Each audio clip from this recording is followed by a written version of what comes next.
जय श्री कृष्ण प्यारे भक्तगणों, स्वागत है आप सभी का आपके अपने चैनल कहानी सुनो में। आज हम शुक्राचार्य की पुत्री देवयानी की प्रेम कहानी सुनेंगे। शुक्राचार्य की पुत्री देवयानी के प्रेम प्रसंग और विवाह की ये कहानी बहुत ही रोचक है। प्राचीन काल में देवताओं और राक्षसों के कई युद्ध हुए। इन युद्धों में कभी देवता जीतते और कभी राक्षस। लेकिन एक समय ऐसा आया कि राक्षसों की शक्ति तेजी से बढ़ने लगी। इसका कारण था मृत संजीवनी विद्या। राक्षसों के गुरु शुक्राचार्य को भगवान शिव के आशीर्वाद से मृत संजीवनी विद्या का ज्ञान मिल गया। जब युद्ध में जो राक्षस मर जाते, शुक्राचार्य उन्हें फिर से जीवित कर देते। देवताओं के लिए यह बड़ी समस्या बन गई। क्या उपाय किया जाए? देवताओं के गुरु बृहस्पति भी इस विद्या से अनजान थे। देवगुरु बृहस्पति को एक उपाय सूझा। उन्होंने अपने पुत्र कच्छ को कहा कि वो जाकर गुरु शुक्राचार्य का शिष्य बन जाए और मृत संजीवनी विद्या सीखने का प्रयास करे। बृहस्पति जानते थे कि यह कार्य इतना सरल नहीं है। उन्होंने अपने पुत्र कच्छ से कहा कि अगर वो किसी प्रकार शुक्राचार्य की सुंदर पुत्री देवयानी को प्रभावित या आकर्षित कर लेता है तो संभवतः काम आसान हो जाए। कच्छ जाकर गुरु शुक्राचार्य का शिष्य बन गया। कच्छ एक तेजस्वी युवक था। देवयानी कच्छ को मन ही मन चाहने लगी, पर यह बात उसने किसी को कही नहीं। इसी बीच राक्षसों को यह बात पता चल गई कि देवताओं के गुरु का पुत्र कच्छ शुक्राचार्य से शिक्षा ले रहा है। राक्षस समझ गए कि कच्छ का उद्देश्य तो मृत संजीवनी विद्या का ज्ञान पाना है। राक्षसों ने निर्णय किया कि कच्छ का जीवित रहना विनाशकारी हो जाएगा, अतः वो चुपचाप कच्छ को मारने की योजना बनाने लगे। एक दिन राक्षसों ने कच्छ को पकड़कर उसका वध कर दिया। देवयानी को जब यह पता चला तो उसने रो रो कर पिता से कच्छ को पुनर्जीवित करने की याचना की। शुक्राचार्य देवयानी का कच्छ के प्रति प्रेम समझ गए। हारकर उन्होंने कच्छ को जीवित कर दिया। इस बात से राक्षस चिढ़ गए। उन्होंने कुछ दिन बाद कच्छ को पुनः फिर से मृत्यु के घाट उतार दिया। लेकिन शुक्राचार्य भी क्या करते, पुत्री मोह में उन्होंने कच्छ को फिर से जीवित करना पड़ा। अब तो राक्षस क्रोधित हो गए। उन्होंने सोचा जो भी हो जाए कच्छ को रास्ते से हटाना ही होगा। उन्होंने कच्छ को तीसरी बार फिर से मार डाला। इस बार राक्षसों ने चालाकी की। राक्षसों ने कच्छ को मारकर उसके शरीर को जला दिया और राख को एक पेय में मिलाकर अपने गुरु शुक्राचार्य को ही पिला दिया। राक्षसों ने सोचा चलो अब तो छुट्टी हो गई, कच्छ का काम भी निबट गया। लेकिन देवयानी ने जब कच्छ को कहीं नहीं पाया तो वे समझ गईं कि क्या हुआ होगा।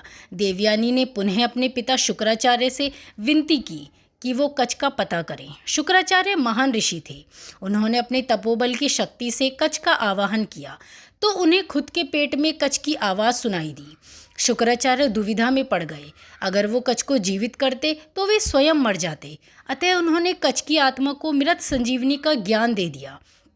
कच्छ अपने गुरु शुक्राचार्य का पेट फाड़कर बाहर आ गए और शुक्राचार्य मर गए। कच्छ ने मृत संजीवनी विद्या का प्रयोग किया और शुक्राचार्य को पुनः जीवित कर दिया। कच्छ ने शुक्राचार्य को जीवित करके शिष्य का धर्म निभाया, अतः शुक्राचार्य ने कच्छ को आशीर्वाद दिया। देवयानी कच्छ को देखकर अत्यंत प्रसन्न हुई और उसने कच्छ से विवाह करने की इच्छा जताई। जवाब में कच्छ ने सत्य का उद्घाटन किया और यहाँ आने का उसका उद्देश्य बताया और कहा कि अब उनका उद्देश्य पूरा हो चुका है, अब वो वापस देवलोक जा रहे हैं। इसके साथ ही कच्छ ने यह भी कहा कि चूंकि वो शुक्राचार्य के पेट से निकले हैं, अतः शुक्राचार्य उसके पिता समान हुए। इस प्रकार देवयानी कच्छ की बहन हुई, इसलिए वो अपनी शादी बहन से नहीं कर सकते। देवयानी को इस बात का गहरा आघात पहुंचा। क्रोध और शोक में देवयानी ने कच्छ को श्राप दिया कि वो कभी भी मृत संजीवनी विद्या का प्रयोग नहीं कर पाएगा। कच्छ इस बात से चकित रह गया। चिढ़कर उसने भी देवयानी को श्राप दिया कि वो जिस व्यक्ति से विवाह करेगी उसका चरित्र अच्छा नहीं होगा। कच्छ के चले जाने के बाद देवयानी व्यथित मन से जीवन व्यतीत करने लगी। एक दिन देवयानी राजकुमारी शमिष्ठा के साथ वन में स्नान करने गईं। राजकुमारी शमिष्ठा असुर राजा वृषपर्वा की पुत्री थी। राजा वृषपर्वा गुरु शुक्राचार्य का बहुत सम्मान करते थे और उन्हें मुख्य सलाहकार नियुक्त किया था। इसी कारण देवयानी और शमिष्ठा में पहचान और दोस्ती थी। जब लड़कियां स्नान कर रही थीं तो जोर से हवा चली, जिससे नदी के बाहर रखे उनके सूखे कपड़े इधर उधर बिखरने लगे। जब देवयानी ने नदी के बाहर आकर कपड़े पहने तो गलती से उसने शमिष्ठा के वस्त्र पहन लिए। हवा की वजह से सब कपड़े आपस में मिल गए थे, अतः देवयानी ये सब भूल हो गई। शमिष्ठा ने जब यह देखा कि देवयानी ने उसके वस्त्र पहन लिए तो उसने चिढ़कर कहा, राजकुमारी के कपड़े पहनने से तुम राजकुमारी नहीं बन जाओगी। तुम्हारे पिता मेरे पिता के सेवक हैं, तो तुम मेरी भी सेविका हुई। देवयानी एक अति सुंदर स्त्री थी। राजकुमारी के वस्त्र पहनने से उसकी सुंदरता और भी बढ़ गई। शमिष्ठा भी रूपवती थी, पर उस देवयानी के स्त्री स्वभाव वश जलन हुई। स्नान करके लौटते समय गुस्से में जलन से भरी शमिष्ठा ने देवयानी को एक सूखे कुएं में धकेल दिया और अपनी दासियों के साथ वापस नगर आ गई। कुआं बहुत गहरा नहीं था, अतः देवयानी बच तो गईं, लेकिन वो उस कुएं से बाहर नहीं निकल पाईं। गिरने से लगी चोट से कराहती देवयानी बचाव की गुहार लगाने लगी। संयोगवश उसी समय जंगल में युवा राजा ययाति शिकार खेल रहे थे। राजा ययाति महान प्रतापी राजा नहुष के पुत्र थे।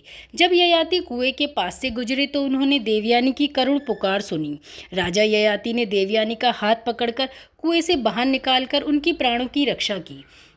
राजा ययाति एक सुदर्शन पुरुष थे। उनके सुंदर व्यक्तित्व से देवयानी प्रभावित होकर बोली, आपने मेरा हाथ पकड़ा ही है तो अब पकड़कर छोड़िए मत। आप मुझे अपनी पत्नी स्वीकार कीजिए। ययाति भी देवयानी के रूप यौवन पर मुग्ध थे। जब उन्हें पता चला कि देवयानी गुरु शुक्राचार्य की पुत्री हैं तो वे असमंजस में पड़ गए। ययाति ने देवयानी से कहा कि यद्यपि वो देवयानी से विवाह करना चाहते हैं, पर गुरु शुक्राचार्य को यह संबंध स्वीकार नहीं होगा, अतः मैं यह विवाह करने में असमर्थ हूँ। यह कहकर दुखी मन से राजा ययाति ने देवयानी से विदा ली। जीवन में पुनः दूसरी बार देवयानी का तिरस्कार हुआ। अपमान शोक में डूबी देवयानी वहीं कुएं के पास बैठकर रोने लगी। उधर जब शाम ढले देवयानी जंगल से वापस नहीं आई तो शुक्राचार्य को चिंता हुई। शुक्राचार्य देवयानी को खोजने निकल पड़े। वन में जब उन्हें देवयानी मिली तो उसकी हालत देखकर उन्हें बहुत दुख हुआ। देवयानी के कपड़े गंदे, शरीर में चोट लगी और सुंदर मुख अश्रुओं में डूबा था। अपनी प्रिय पुत्री की यह दशा देखकर शुक्राचार्य बहुत दुखी हुए। उन्होंने देवयानी से पूछा कि उसकी इस दयनीय स्थिति के लिए कौन उत्तरदायी है। देवयानी ने राजकुमारी शमिष्ठा की बात बताई और कहा कि राजकुमारी ने मुझे एक सेवक की पुत्री कहा है और मेरा अपमान किया है। मैं यहाँ से तब तक नहीं हिलूंगी जब तक राजकुमारी शमिष्ठा मेरी दासी नहीं बन जाती। यह एक आवांक्षित इच्छा थी, पर गुरु शुक्राचार्य इस स्थिति में अपनी प्रिय पुत्री को ना कैसे कहते। शुक्राचार्य ने राजा वृषपर्वा को संदेश भेजा कि वो उनके राज्य में वापस लौटेंगे ही नहीं अगर देवयानी की इच्छा अनुसार राजकुमारी शमिष्ठा देवयानी की सेविका नहीं बनी तो।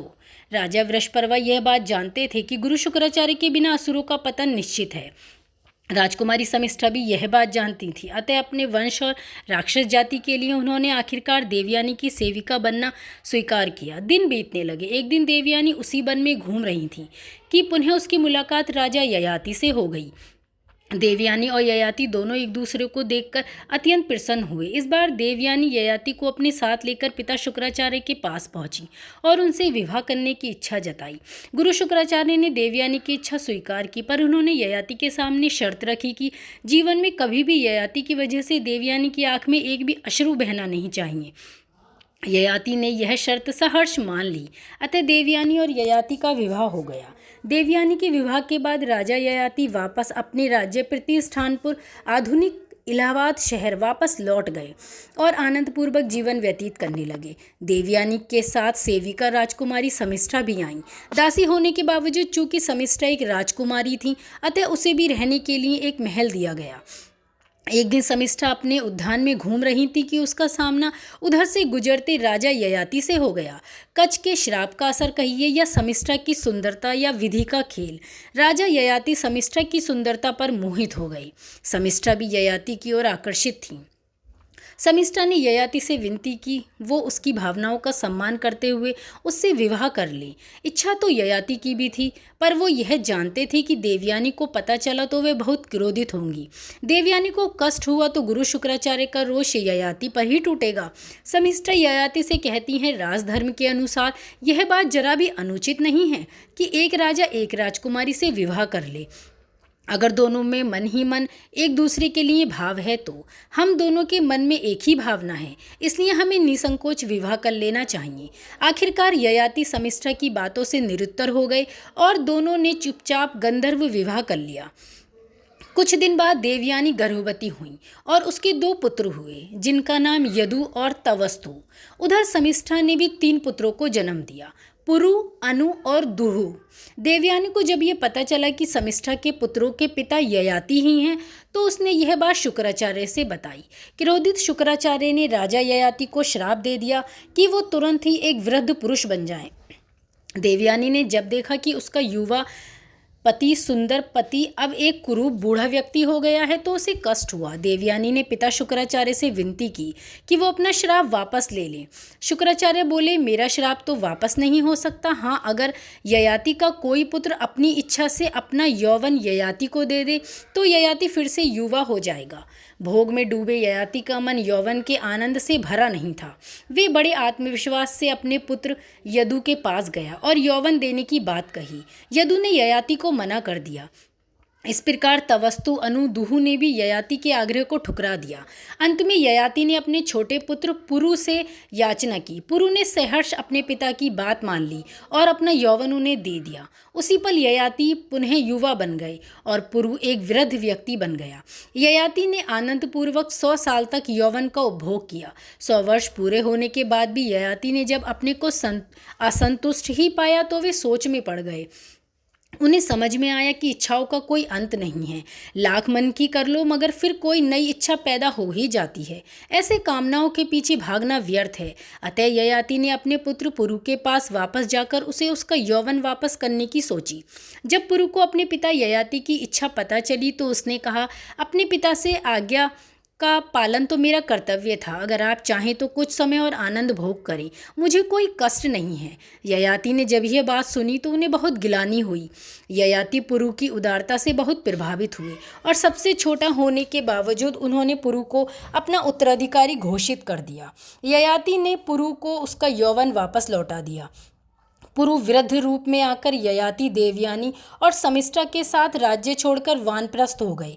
आगे चलकर राजा ययाति के 5 पुत्रों में 5 महानतम वंश का निर्माण किया। राजा यदु, यदुवंश, राजा तवस्तु, यवन वंश, राजा अनु, मलेच्छ वंश, राजा दुहु, भोजवंश, राजा पुरु, पौरुष वंश या कुरुवंश। तो ये थी देवयानी और शुक्राचार्य की पुत्री देवयानी की प्रेम कहानी। तो आपने सुनी। दोस्तों, कहानी कैसी लगी? अगर अच्छी लगी हो तो लाइक और शेयर ज़रूर कीजिए। इस कहानी से एक तो सीख मिलती है, इच्छाओं का कभी अंत नहीं होता। जब हमारी एक इच्छा पूरी करती है भगवान या फिर एक इच्छा हमारी पूरी हो जाती है तो पुनः नई इच्छाएं जीवित हो जाती हैं। यही बताती है ये कहानी। तो साथियों, धन्यवाद हमारी पूरी कहानी सुनने के लिए।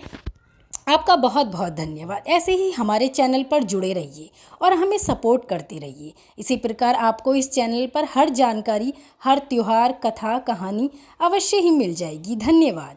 भगवान श्री हरि की कृपा आप सभी पर हमेशा ही बनी रहे।